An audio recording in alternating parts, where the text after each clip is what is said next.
Hello and welcome to a new episode of Exipelago Behind the Scenes. So this time, there was a little bit of time between the last episode now because there was a lot of bug fixing, playtesting is all in progress, and, well, totally busy with everything. So, well, not too much time about videos. So what we do here today, I actually intended this video to show off how you actually control the game or how you get around, like a little bit sort of manual you do for the playtesters basically, but I think it's also a very good opportunity to actually show things in the game, and most of it will actually translate to the public version later on anyway. So let's do this. So you start up in the game here like this. It will look like this, and the first thing I'm going to do is actually a new game. I would actually the editors will be in the public version, but I would actually recommend to not touch them right now. They're prone to actually make things worse or make things not to. They need a little bit of knowledge on how to work on them at the moment. So this will be hopefully better at a later stage, but for now I would actually recommend do not use them. You can look into them, no issue, just don't save anything before you do know exactly what you're going to do. So anyway, starting off, we're going to make a new game. Here we go. And here you decide the world size, and later on there will be more options on configuring your world you want to play in. But for now, we just choose a world size. I'm not using a too big world right here, so we can actually look the game and do not wait on the loading so much. And we can have different seats. Let's find some nice island we want to have. Why not we use that? So, and we go on the loading screen, and there we are. There's our world. And we're starting off with one unit here. I don't know how you want to call them. I normally call them just peeps because, well, that's what they are. They're just units. So, and here's our island, and we can go around. And the first thing we want to do is how to control the camera. We're using the WASD keys to pan around, but you can also use your mouse by holding the right mouse button and then just move around like that. If you hold down the middle mouse button, you can actually rotate the view in the limits the game actually allows right now. And yeah, that's basically it. The mouse wheel for basic zooming. So that's that thing. The next thing we want to actually find out is to go into slice view. The easy mode is actually press this button to toggle slice view in here. And we immediately go into slice view on level 0. And that's what it is here. You can turn it off again, or you can just use page down and page up buttons to traverse through the slice view. They correspond to the page up down buttons up here, and then just turn off the sliced view. So if you want to have a hotkey at some levels, let's assume you have an underground structure in here and you want to make yourself a hotkey to go there pretty fast. You just hold down Control and the keys 1 to 9 to make yourself a shortcut to that floor. Okay, so having the basic issues handled, that's here how we go. So in the playtest version, you do have some magic buttons down here. Do not press the T button. That's the texture editor, which will go somewhere else, and you can look into it. But yeah, I would recommend just don't touch it. So the -A plus A buttons will actually, so the plus A button will actually spawn another agent, which is helpful for the playtest version because there is no mechanic to actually get new peeps right now. So you just use the A+ button so you can get more agents running into the game. And there's no limit. You can just add them how much you want because you need them to test the game, I guess. And the A- button is when you select an agent, you can just press the A- button and it will vanish. It will just be removed from the world. That's what it is. So, well, clicking on an agent actually brings up the agent window. So we have a name for the agent. We can rename his nickname actually here.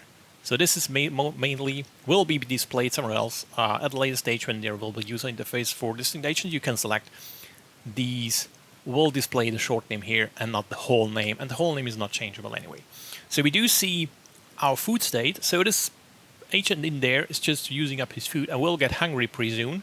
So that's one thing you need to do later on. And we have an agent log and order log, which may not work pretty nicely, but the agent log do give some information about what the agent is currently doing. Not so important for you, more for me, but that's what it is. And just goes to window again. We can just select a different agent in here. And if you select an agent and click somewhere with the right mouse button, the agent will actually go there. So you can just send them around how you like. Not very important for you, but it is, again, just for me. So let's go through the button. We have the dig mode, we have the build terrain mode, we have the agricultural mode, we have the designate area, which is zoning mode, and we have construct stuff. So we just go through there pretty rapidly. Dig terrain is basically exactly what it says. It's for digging terrain. So we just select the mode, click with the left mouse button, and you can just, when you hold it, you can just make an area like this. And the next thing you also can do is if you press the minus and the plus button on the number block on the right, you can actually make your selection vertically to extend positive or negatively. So this means if you lose it like this, you can issue an order to dig 2 blocks at once like this. And the agents will actually go there and dig those up for you. So hopefully this is going to work. Yes, it is. So that's what you're going to do. And yeah, the same with the selection. Mainly it works for most of the stuff. So you can also use it for building blocks. I would not recommend it though, because this can lead to agents not finding a path and such things. Yeah, that's what it is. So we just have discovered something. Yeah, one thing to mention, we just digged up some dirt, and that means we actually discovered the dirt, and we can use the dirt for whatever is made out of dirt. In that case, the only thing we can make out of dirt is actually dirt blocks. So when we head over to actually build terrain, we can select dirt. So now we can build a dirt block. So the people is actually going to pick up dirt over there, bring it over, build the block. Here we go, we made the dirt block. That's what it is. So we do have several shapes here. So we have the replace blocks mode. This means the people just replace the block whichever is there with a dirt block. This is especially helpful if you have to transform terrain directly to water and do not want to have the water leak in there. Then you can use the replace block, or just for rapidly replacing blocks for optical reasons, for example. So the next few blocks is we have the normal cubic block, we have a ramp block, and you can press the R button to rotate the block. So that's what you can do. Pressing the R button will rotate the block or the item or whatever. The R button is for rotation. And then we have different sizes of blocks. This is a corner block, which can be used for sloped corners. And we have also this one. I did not like the different because they, yeah, you need those 2 blocks for having the diagonal ones. And we have that one as well, another block. And we have triangular blocks. And this one doesn't have an image yet, is for stairs. So you can just put those here and they will make stairs. So there we go, picking up dirt. Someone should come and pick up the dirt. There it comes. And then we have stairs, and stairs will look like that. Here we go. Now we have a staircase here. Oh yeah, right mouse button will actually leave the mode. So wherever you are right now in, right mouse button will close the mode. So the next thing is actually agricultural. This means we can chop trees. So we can chop this tree, and we can harvest forage stuff. So for harvest forage stuff, we have some wild wheat here. We can just harvest that, and we get some crops. Here we go. There we get crops. They are lying there. But you can also harvest stones. So with the stones, nothing is actually happening because it's still stones. They're just not longer locked to the train, so they can get picked up by the peeps when they're going to collect them somewhere. Yeah, the next thing is actually we can cut the plant, which will just remove the plant, and we can actually plant trees. So we can just plant a birch tree up here. And you do not need any resources for planting a tree because they are already discovered, and now they planted a tree. So this tree will now slowly grow into a full, a big state over time, but this will take a considerable amount of time, so maybe 2-3 days. So now let's head over to the zones. We have different zones. Zones are actually the backbone of the game, issuing or distributing the work onto all the peeps there. So for first we want to have a stockpile zone. So let's make a stockpile over there. Like again, left mouse button, click and hold. And there we have a zone. And if we click on the zone, we can now edit the zone or set the settings of the zone. So we have a zone here, it's stockpile. And the stockpile currently does not allow any items. But we want the stockpile, for example, allow all soil items. So we just click this up, soil, we currently have dirt, we allow all soil. And what happens now is the peeps are now running around collecting all the soil. That's what they do, and they bring it over into the stockpile, stacking it up there, and it's there for the proposal. We can easily make another stockpile and just allow plant parts. So they will bring the wheat over there, which we may need later on. So we have some logs as well, and they're not going anywhere right now, but you get how this all works. We just handle sound. As soon as we get in some mode, we have all sounds displayed, but they will not be displayed during normal gameplay because I found it too distracting and doesn't look too nice. But normally, every time you need them, they are there. Okay, yeah, well, there's another button, which is this one. Hasn't got a tooltip, nice, interestingly. So this is for removing a zone. So if you have a zone, like let's see, make another stockpile in here, and you say, no, I don't like this zone, we can remove the zone by just clicking on it with this tool enabled, and then it's gone. We have two other tools over there, which is that one. They have no tooltip, I see. So the first one, that one with the hammer, is actually canceling orders. So if you have an order to build something or something, and you wanted to cancel that, you just use that tool, and it will cancel whatever is in the selection rectangle. And then we have a pickup order, or actually it's destruct things. So if you place something down, like a table, and you want to grab it out from the floor, you use that one. The table will then be delinked from the floor and will be able to be transported in some stockpile or something like this. So this is the button over there. And here we come to the construct stuff button. So here is the cool stuff. And I'm not sure if we can construct too many stuff like here. Let's harvest more stones so we can do at least something with stone. And let's see what we can do with stone. Oh, we can actually make lights. And I think we can do a workbench. A crude workbench is actually what you need if you have a workshop. Let's do a workshop in here. That's a zone, and we need a workshop. Yeah, there's farm. I mean, you get this on your own. Just try it out. It's nothing bad. So the workshop actually for constructing things right now.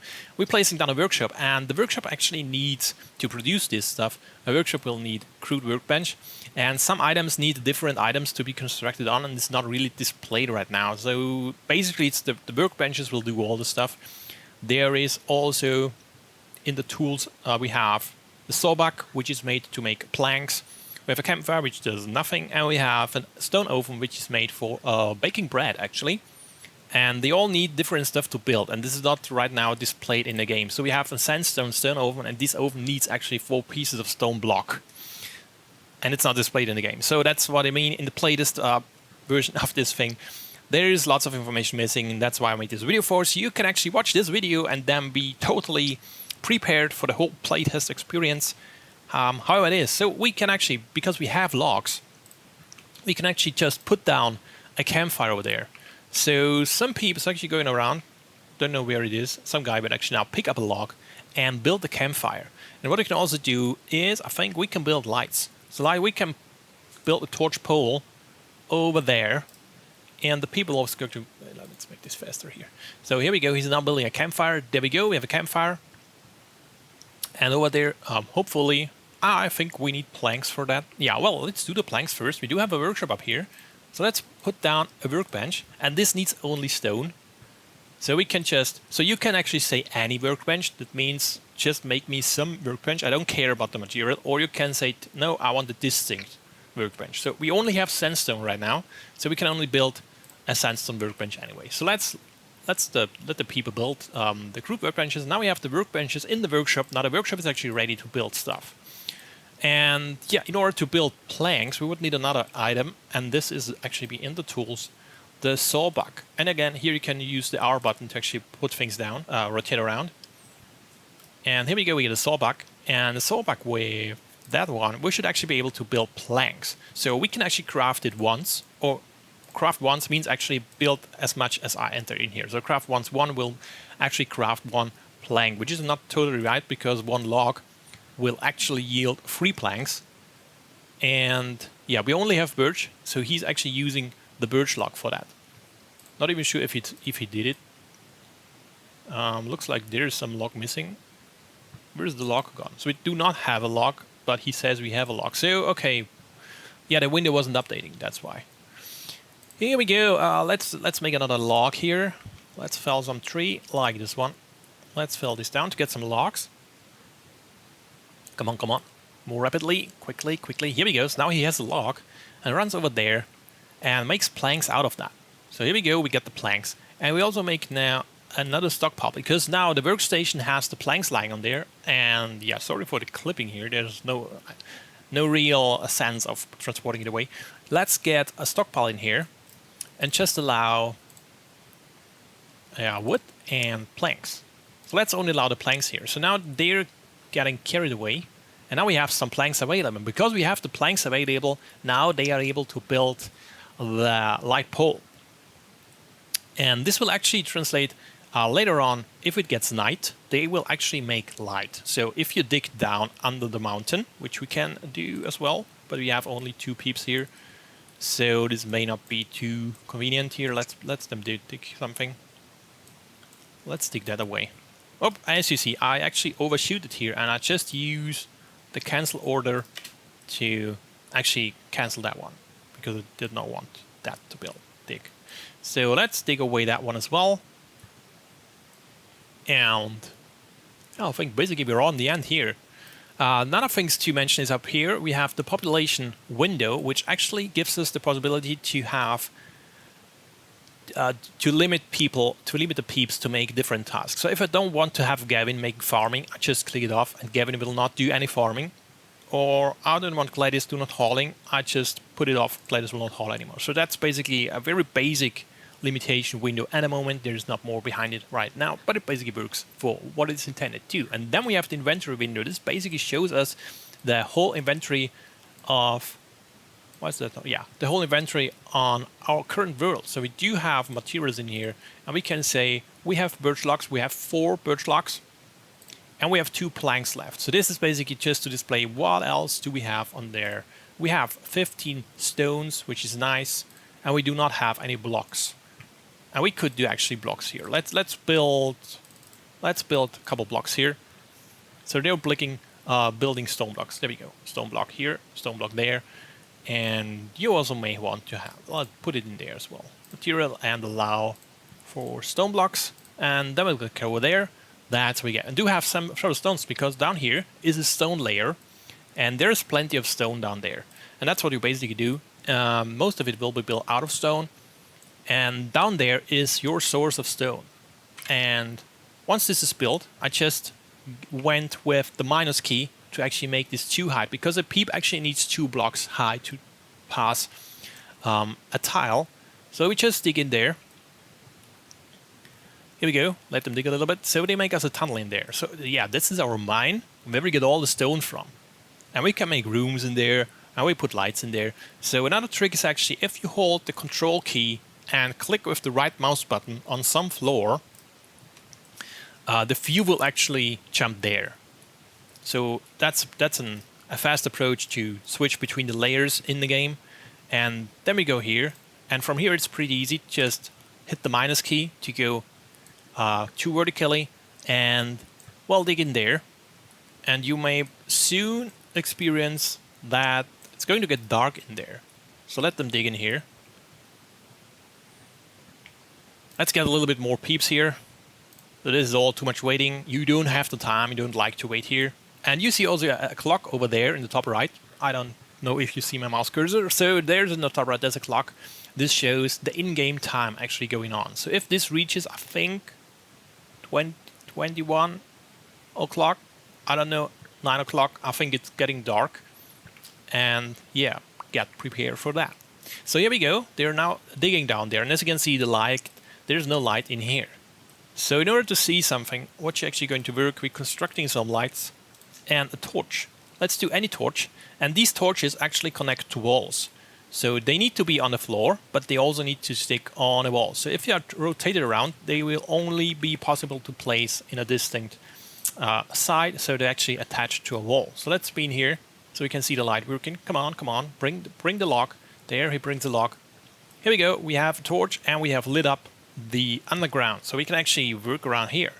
And this torch is now actually made out of birch. So we can actually do, as you know already from the previous videos, whatever material you have there and whatever you use to construct something, it will reassemble the material it actually was made of. So this torch pole is the same material as this one, and therefore, yeah, you know, that's what it is through the whole game, basically. So, not sure, but I think that's basically it. Well, you could hit the escape key to go to the menu, where you can actually save the game, load a new game, go back to the menu, resume or exit the game. That's what you can do here. And I think that's basically for now the most things you can get. Yeah, down there is the time scaling. You can normal speed, double speed, and basically that's it. So, and yeah, of course, every zone will have its own window. You can actually do stuff here. You can activate, deactivate. Yeah, but did not have made the farm. So the farm currently just works. Just put down a farm. That's what it is. They will now go ahead and till the floor. And once you're in the farm here, they're just in the way. So we can just select the crop we want to plant here. You can actually plant whatever you want, but I would actually say plant wheat because the bushes currently does not have a meaning, but it will follow later. For yet, just plant wheat.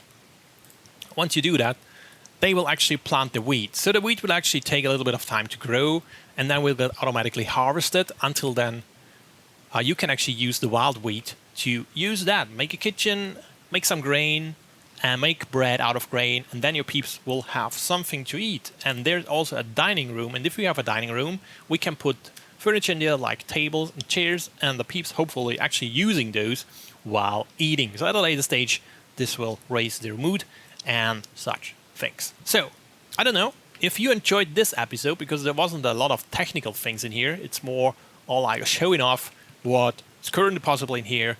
And yeah, stay tuned. There will be an early access version pretty soon. We're really working really hard to actually find all the bugs in there and making everything fluid as possible for you guys so you have a great game and a great time. So, see you next time, and I hope you have a very fine day. Bye bye.